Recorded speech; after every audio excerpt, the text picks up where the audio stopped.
Hi everyone, welcome to my channel. ಇವತ್ತು ನಾನು sweet corn cutlet ಹೇಗೆ ಮಾಡೋದು ಅಂತ ತೋರಿಸ್ತಾ ಇದ್ದೀನಿ. ಮೊದಲಿಗೆ ಈ ರೀತಿ ಸ್ವೀಟ್ ಕಾರ್ನ್ನ ಬೆಳೆಸಿಟ್ಕೊಬೇಕು. ಆಮೇಲೆ ಈ ಎಲ್ಲ ಸ್ವೀಟ್ ಕಾರ್ನು ಒಂದು ಮಿಕ್ಸರ್ ಜಾರ್ಗೆ ಟ್ರಾನ್ಸ್ಫರ್ ಮಾಡಿ ಒಂದು ಕೋರ್ಸ್ ಪೇಸ್ಟ್ ಮಾಡ್ಕೊಬೇಕು. ಸ್ಮೂತ್ ಪೇಸ್ಟ್ ಮಾಡೋ ಹಾಗಿಲ್ಲ. ಇದನ್ನು ಸ್ವಲ್ಪ ಟೆಕ್ಸ್ಚರ್ ಇರೋ ರೀತಿಯೇ ಪೇಸ್ಟ್ ಮಾಡ್ಕೋಬೇಕು. ನಾನೀಗ ಈ ರೀತಿ ಪೇಸ್ಟ್ ಮಾಡಿಟ್ಕೊಂಡಿದ್ದೀನಿ. ಇದನ್ನು ಒಂದು ಬೌಲ್ಗೆ ಟ್ರಾನ್ಸ್ಫರ್ ಮಾಡ್ಕೋತಾ ಇದ್ದೀನಿ. ಇವಾಗ ಇದಕ್ಕೆ 1 ಕಪ್ ಆಗುವಷ್ಟು ಕಾರ್ನ್ಫ್ಲೋರ್ ಮತ್ತು 3 to 4 ಟೇಬಲ್ ಸ್ಪೂನ್ ಆಗುವಷ್ಟು ಅಕ್ಕಿ ಹಿಟ್ಟನ್ನು ಸೇರಿಸ್ಕೋಬೇಕು. ಬೈಂಡಿಂಗ್ ಬರಬೇಕು ಅನ್ನೋ ಕಾರಣಕ್ಕೋಸ್ಕರ ಕಾರ್ನ್ಫ್ಲೋರ್ ಮತ್ತು ಅಕ್ಕಿ ಹಿಟ್ಟು ಹಾಕ್ಕೊಳ್ಳೋದು. ಇದನ್ನು ನೀಟಾಗಿ ಮಿಕ್ಸ್ ಮಾಡ್ಕೋಬೇಕು. ಇವಾಗ ಸ್ಪೈಸಸಲ್ಲಿ ಒಂದು 1/2 ಟೇಬಲ್ ಸ್ಪೂನಷ್ಟು ಗರಂ ಮಸಾಲ, 1 ಟೇಬಲ್ ಸ್ಪೂನಷ್ಟು ರೆಡ್ ಚಿಲ್ಲಿ ಪೌಡರ್ ಮತ್ತು ಸ್ವಲ್ಪ ಅರಿಶಿನ ಪುಡಿ ಮತ್ತು ರುಚಿಗೆ ತಕ್ಕಷ್ಟು ಉಪ್ಪನ್ನು ಸೇರಿಸ್ಕೋತಾ ಇದ್ದೀನಿ. ಖಾರ ನಿಮ್ಗೆ ಎಷ್ಟು ಬೇಕೋ ಅಷ್ಟು ನೋಡ್ಕೊಂಡು ಹಾಕ್ಕೊಳ್ಳಿ. ಇದನ್ನೆಲ್ಲ ನೀಟಾಗಿ ಮಿಕ್ಸ್ ಮಾಡ್ಕೋಬೇಕು.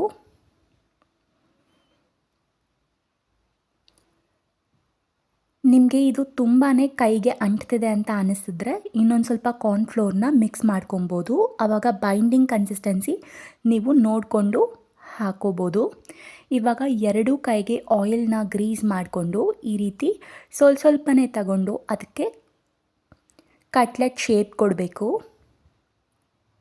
ನಾನಿಲ್ಲಿ ಯಾವ ರೀತಿಯಲ್ಲಿ ಮಾಡ್ತಾ ಇದ್ದೀನಿ ನೋಡಿ, ನೀವು ಅದೇ ರೀತಿಯಲ್ಲಿ ಕಟ್ಲೆಟ್ ಶೇಪ್ ಕೊಡಬೇಕಾಗತ್ತೆ. ತುಂಬಾ ಈಸಿಯಾದಂಥ ರೆಸಿಪಿ ಇದು. ನೀವು 15ರಿಂದ 20 ನಿಮಿಷದಲ್ಲಿ ಬೇಗನೆ ಮಾಡ್ಕೋಬೋದು. ನಾನು ಈ ರೀತಿ ಇದಕ್ಕೆ ಕಟ್ಲೆಟ್ ಶೇಪ್ನ ಕೊಡ್ತಾ ಇದ್ದೀನಿ. ಇನ್ನೊಂದನ್ನು ಹೇಗೆ ಮಾಡೋದು ಅಂತ ತೋರಿಸ್ತಾ ಇದ್ದೀನಿ. ಸ್ವಲ್ಪ ಅಮೌಂಟ್ ತಗೊಂಡು ಅದನ್ನು ಈ ರೀತಿ ಪ್ರೆಸ್ ಮಾಡ್ಕೋತಾ ಕಟ್ಲೆಟ್ ಶೇಪ್ ಕೊಟ್ಟರೆ ಆಯಿತು.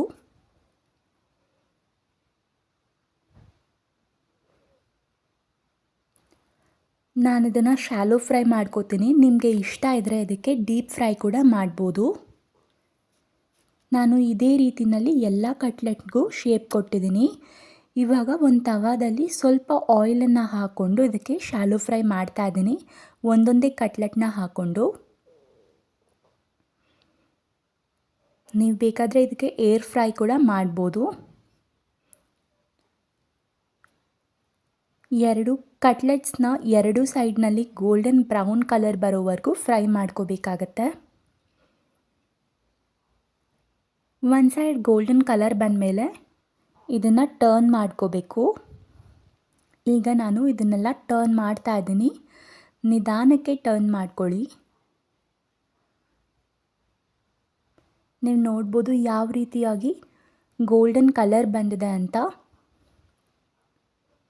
ಎರಡೂ ಸೈಡ್ಗೆ ಇದೇ ರೀತಿ ಗೋಲ್ಡನ್ ಬ್ರೌನ್ ಕಲರ್ ಬರಬೇಕು.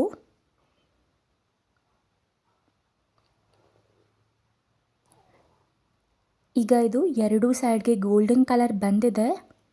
ಸೊ ಇದನ್ನು ನಾನಿವಾಗ ತೆಗಿತಾ ಇದ್ದೀನಿ.